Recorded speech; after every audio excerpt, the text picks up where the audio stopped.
Our lesson for today is mechanic of investing, basic settlement process, and ways to grow money in stock market. Mechanics of investing and basic settlement process is it is one of the most efficient way to build up one's network. And also, therefore, it is necessary that one should understand who are the market participant, mechanics of investing and ways to grow money in stock market. So in this particular topic, we must know who are the market participants and how does investing affects the growth of money in stock market, or either how does the business firm will attain their goal and objective in terms of money, kung paano nga ba nila mapapataas yung kita nila. The next one is how to start investing in stock. Kung paano nga ba magsisimula mag-invest gamit ang stock.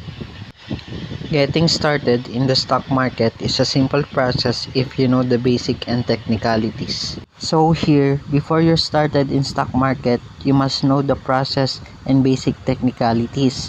So bago ka daw magsimula, kailangan mo daw malaman yung mga process and technicalities kung paano magsisimula mag-invest sa stock market. First, choose your stockbroker or trading participants. There are over 100 licensed traditional and online stockbrokers accredited by the PSE. Your choice of stockbroker should depend on the type of service you will require and who will best suit your needs.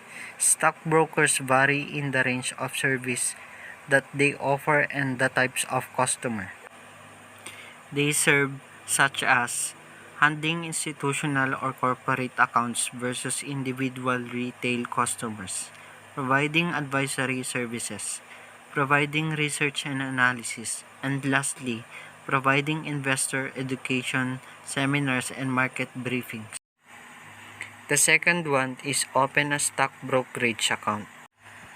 This next step is to formally open a trading account similar to the process in opening a bank account. Representatives of the chosen stock brokerage company will require you to fill out a customer account information form or CAIF. So, if you want to open a stock brokerage account, you need 2 valid IDs, specimen signature cards, and proof of billing. These are the important documents if you want to start to open a brokerage account or any type of account in a bank. The third one is discuss with your stockbroker the stock you wish to buy or sell. Here, after opening a trading account, you can now start discussing with your stockbrokers the stocks you wish to buy or sell. Dito raw, kapag katapos mong makapag-open ng trading account, maaari ka nang makipag-transact sa iyong stockbroker kung ilang stocks ang gusto mong bilhin o ibenta sa market. The fourth one is give orders to stockbroker. Placing an order to buy or sell a stock can be done by making a telephone call or sending an SMS to your stockbroker. Orders can also be placed directly online via the internet. Number 5. Get the confirmation receipt. Once your order has been carried out, your stockbroker will give you a confirmation invoice showing the details of your transaction. So here, after you receive your order, your stockbroker will definitely give you a confirmation receipt or transaction or details about your order. 6. Deliver or pay before the settlement date. The delivery or payment should be before the settlement date. For traditional stockbrokers, settlement of all transactions is usually done after 3 working days from the transaction or T plus 3. So why do you have to wait 3 days after selling stock? When you sell stock, the share must be delivered to your brokerage within 3 days after the selling. In other words, if you make a purchase trade on Monday, the shares would actually have to arrive in your account and your money would have to arrive in seller's account. For online stockbrokers, settlement of all transactions is done on the transaction date. Most of us are now used for internet for transaction. The rise of internet and related advances in technology paved the way for discount brokers to provide online services. Apps is the recently allowing to purchase. 7. receive payment. This means that the payment have been confirmed and received by us. Basic settlement process. The settlement process refers to the completion of a PSE trade affected by the delivery and payment of the securities on settlement date. For traditional stockbrokers, settlement of all transactions, either buying or selling, is usually done after 3 trading days from the transaction date, or T+3. This means that the buyer must pay for the cost of the transaction to his stockbroker within 3 trading days after the trade was done. Similarly, the seller will receive the proceeds of the sale from the stockbroker after the 3rd day from the transaction date. As such, cleared fund must be deposited in the clearing member's cash settlement account in settlement bank, and securities must be made available in the clearing member's securities accounts in the central depository system not later than 12 noon of settlement date. If securities are not delivered by the selling clearing member, the clearinghouse will not release the corresponding cash entitlement to him, and vice versa. Late deliveries are imposed a monetary fine or penalty by the clearinghouse. This is a figure 2 settlement period of T+3. The first of 3 days settlement cycle starts on the business day following the day you purchase or sell security. Just like the figure 2, let's say you bought a stock on Thursday. The following day is the first settling trades, which is the Friday. Saturday and Sunday are not considered business days, so the 3 days clock doesn't start running until Monday.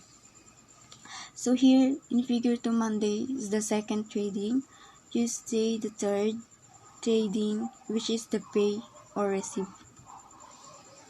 For online stockbrokers, settlement of all transactions is done on the transaction date. To buy share or stock, you will need to fund your account prior to any purchase. In the same manner, the proceeds of your sale will be credited to your account not later than 3 working days from the transaction date. There are 2 ways to make your money grow in a stock market.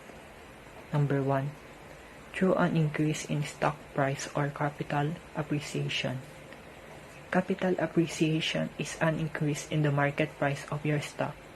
It is the difference between the amount you paid when buying shares and the current price of the stock. However, if the company does not perform as expected, the stock price may go down below your purchase price. Capital appreciation is a rise in an investment market price. Capital appreciation is the difference between the purchase price and the selling price of an investment. For example, if an investor buys stock for 300 pesos per share and the stock price rises to 400 pesos, the investor has earned 100 pesos in capital appreciation. When the investor sells the stock, the 100 pesos earned become a capital gain. Remember that in the stock market, you can only make money if you sell your stock, and the existing price may change according to market factors. I'm going to report another way, or the second way to grow money in stock market, and that is through dividends declared by the company. For us to understand this second way, first let us define what is dividends. Dividends are paid out to shareholders representing earnings of the company that are not going to be reinvested in their business. There are 2 types of dividends, and these are cash dividends and stock dividends. First, let us discuss the first type of dividends, and that is cash dividends. Cash dividends represents earnings declared by the company for every share of stock. It is a payment made by a company out of its earnings to investors in the form of cash. Also, it is the most common type of dividend because in the US, most dividends are cash dividend.